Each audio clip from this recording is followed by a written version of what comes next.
আসসালামু আলাইকুম, welcome back to my channel Mahmuda stream. আশা করি আপনারা সবাই ভালো আছেন। আজকে চলে গেলাম সন্ধ্যায় একটু আড্ডা দিতে, সেটা হচ্ছে চায়ের আড্ডা। আর চায়ের সাথে নান হলে তো আড্ডাটা আরও জমে ক্ষীর। আর সাথে যদি থাকে গরম গরম হালিম। হালিম দিয়ে নান রুটি খেতে আপনাদের কেমন লাগে বলবেন কিন্তু।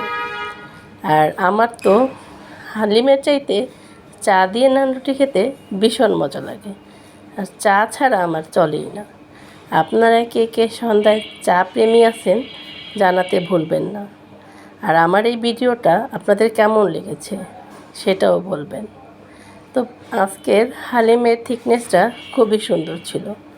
আর আমরা এই হালিম খেতে কোথায় চলে গেলাম জানেন? বনশ্রীতে।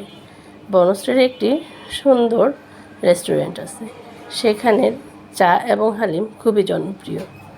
আপনাদের যদি যেতে ইচ্ছে করে তাহলে অবশ্যই জানাবেন, আমি আপনাদেরকে বলবো রেস্টুরেন্টটি কোথায়। আর দেখেন, আমার আবার চা দেখে এখন এত রাতে চা খেতে খুব ইচ্ছে করতেছে। বাই বাই, আল্লাহ হাফেজ।